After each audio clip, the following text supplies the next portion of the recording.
Welcome back ناظرین. افسوسناک معاملہ ہے جس کو آج ڈسکس کرنا انتہائی ضروری ہے، اور وہ بھی سندھ حکومت کو میں ہمیشہ یہ کہتا رہا اپنے پروگرام کے اندر کہ شہر بھر کی جو صورتحال ہے وہ اس کے اوپر کام کرنا انتہائی ضروری ہے. وہ جو سڑک ہے وہ ہمیشہ بارشوں کے اندر زیر آب آ جاتی ہے، اور ملیر ندی کا وہاں سے گزر ہے تو انتہائی کشیدہ اور پریشانی کی صورتحال ہوتی ہے. اسی پیرائی کے اندر اگر بات کی جائے تو ایک فیملی جو کہ اندر کار میں سوار تھی، تقریباً 7 افراد تھے،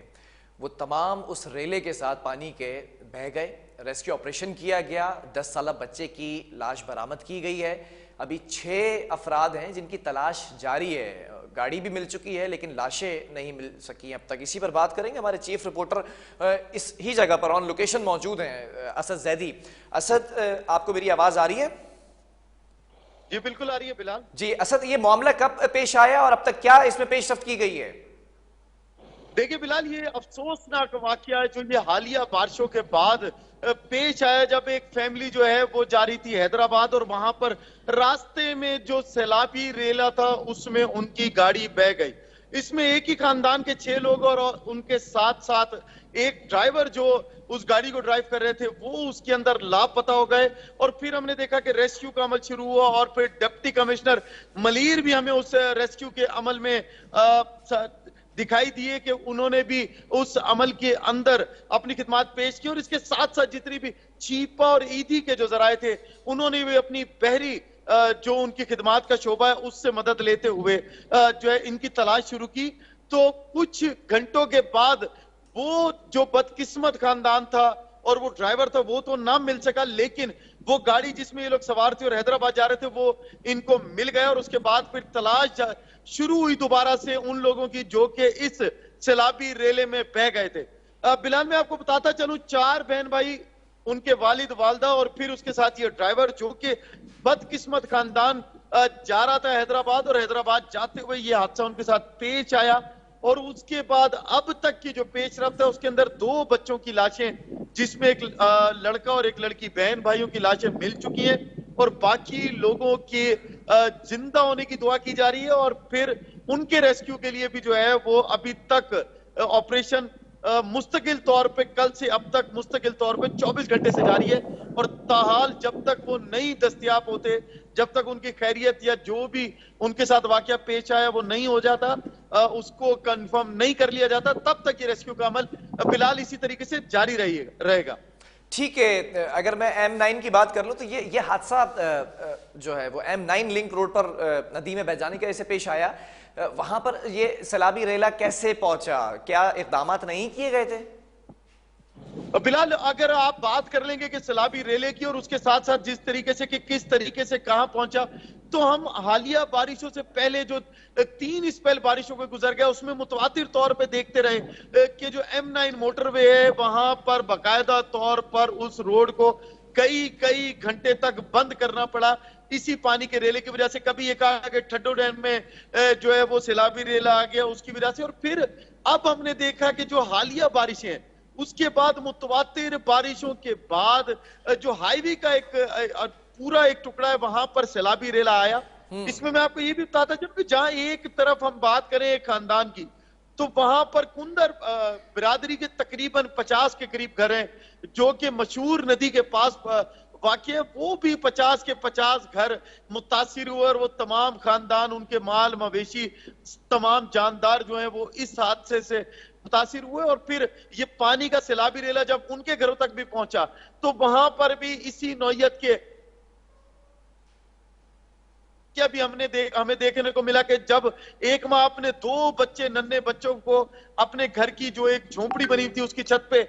جو ہے وہ بٹھاتے ہوئے ان کی جان بچاتے ہوئے خود اس سیلابی ریلے کی نظر ہو گئی. لیکن آج ہم نے پھر دیکھا کہ خدا کی قدرت کا ایک اور شاہکار ماں، اس کے چہرے پہ اس وقت کوئی شکن نہیں تھی کیونکہ اپنے بچوں کو بچا چکی تھی. اس نے کوئی آہو بکا نہیں کی، سیلابی ریلے میں بہہ گئی. اسی طریقے سے بلال، ہم نے کل یہ بھی دیکھا کہ مشہور ہاؤسنگ سوسائٹیز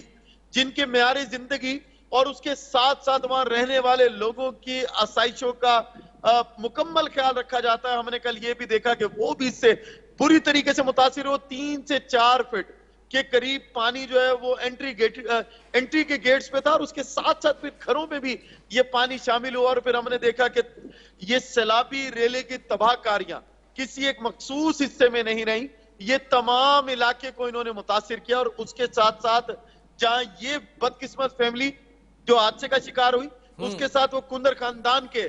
50 کے قریب گھر، اور اس کے بعد میرے عقب میں آپ دیکھ سکتے ہیں کہ یہ ملیر ندی سے آنے والا پانی جو کرنگی سے گزرتا ہے، کیونکہ یہ ٹیل اینڈ ہے، اس کے بعد سمندر آ جاتا ہے، اس میں بھی طغیانی ہے، اور اس کو 3 دن سے متواتر طور پہ بند کیا گیا ہے کسی بھی طرح کے ٹریفک کے لیے، چاہے وہ چھوٹی گاڑی میں بڑی گاڑی ہو۔ بلال اسد، یہ جاننا چاہوں گا اس وقت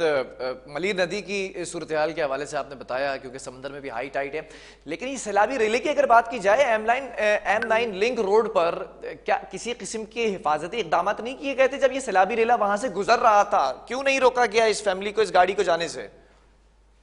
بلال، اگر اس کی بات کریں گے تو پھر تو آپ کو بہت سارے سوالات آپ کے پاس آ جائیں گے، اگر ان کے جواب کوئی دے سکے گا تو ظاہر سی بات ہے کہ وہ سی ایم سندھ دے سکتے ہیں، کیونکہ دیکھیے M9 موٹر وے بننے کے بعد بھی آج بھی ہم دیکھتے ہیں کہ وہاں پر کوئی حفاظتی انتظامات موجود نہیں ہیں، اور اس کے ساتھ ساتھ پھر جب آپ سیلابی ریلے کی بات کرتے ہیں تو کہیں پہ بھی جب بھی کوئی ہیوی کنسٹرکشن کی جاتی ہے، جب بھی کوئی شارع ایسی بنائی جاتی ہے جو جوڑتی ہے ایک شہر کو دوسرے شہر سے، تو اس کے تمام تر NOCs لی جاتی ہیں، اس کے ٹینڈرز کیے جاتے ہیں، اس میں اس بات کو ملحوظ خاطر رکھا جاتا ہے کہ کہیں پہ بھی کوئی ایسی چیز نہ ہو کہ یہ راستے جدا ہو جائیں دوسرے شہروں سے، کیونکہ ایمرجنسی کی صورت میں بھی خدا نہ خواستہ انہی راستوں کا استعمال کیا جاتا ہے۔ لیکن ہم یہ دیکھ رہے ہیں حالیہ بارشوں کے بعد کہ یہ جتنی بھی پلاننگ کی گئی ہے، اور اس کے بعد یہ متواتر یہ بھی کہا جا رہا ہے، جبکہ ہمارے اپنے بیورو چیف نے جب سی ایم سندھ سے یہ سوال کیا تھا کامران زہری نے، تو ان کا کہنا یہ تھا کہ جی جو ندی بنائی گئی ہے اس کے اوپر جو ہے ہاؤسنگ سکیمیں بن گئی ہیں، اس میں سب لوگ شامل ہیں، ہم بھی شامل ہیں۔ تو جب خود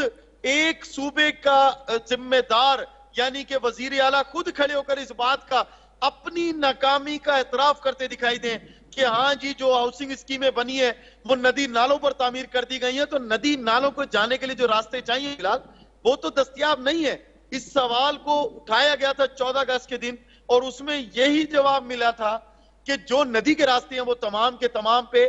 تقریباً جو ہے وہ ہاؤسنگ اسکیمیں آ گئی ہیں، جس کی وجہ سے اب سیلاب کا جو ریلا ہے یا یہ جو سیلابی پانی ہے یہ گھوم کے آتا ہے M9 پہ، اور اس کے بعد پھر ہم اس کی تباہ کاریاں دیکھتے ہیں کہ اس M9 کے جو عقب میں برابر میں جتنی بھی گھر ہیں، جتنی بھی زمینیں ہیں، وہ زیر آب آ جاتی ہیں۔ اس کا ذمہ دار کون؟ اس کا جواب خود سی ایم سندھ دے چکے ہیں۔ تو ان ذمہ داروں کو اب کیا کرنا چاہیے؟ اس کے لیے ان کو پلاننگ کرنی چاہیے۔ کورنگی کے اندر ابھی اناؤنس ہوا، میرے کپ میں جو آپ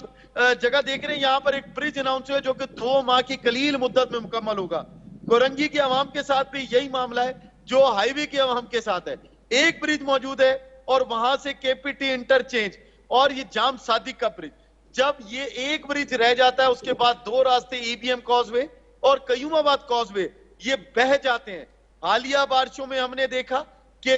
KDA کا عملہ ڈی جی KDA کی سرپرستی میں، جنرل سیکرٹری KDA کی سرپرستی میں یہاں پر کھڑے ہوئے، انہوں نے اس کو 4 روز میں بنایا، لیکن ہم نے یہ بھی دیکھا کہ وہ جو 4 روز میں اس کو مکمل کرنے کا کام تھا وہ ایک ہی بارش کے بعد بہہ گیا۔ یعنی ریسورسز اسد، کازوے کی اگر بات کر لی جائے، کازوے ہمیشہ ہم دیکھتے ہیں کہ یہ بارشوں کے اندر بہ جاتا ہے، یہ پوری سڑک زیر آب آ جاتی ہے، یہ بند کر دی جاتی ہے سڑک، اور کہیں نہ کہیں ہم یہ بھی دیکھتے ہیں کہ لوگ پریشانی سے بھی 2-4 ہوتے ہیں، حادثات کا شکار بھی ہوتے ہیں۔ اسٹریٹجی کیوں نہیں بنائی جا رہی؟ وضاحت کیا دی گئی ہے ڈیولپمنٹ کی جانب سے، جو ڈپارٹمنٹس ہیں ڈیولپمنٹ کرنے والے، یا پھر DC ملیر کی بھی بات کر لی جائے یا DC کورنگی کی بات کر لی جائے کازوے کے لیے اسپیشلی، تو یہ کیوں نہیں کام اس کو درست طریقے سے کیا جا رہا ہے؟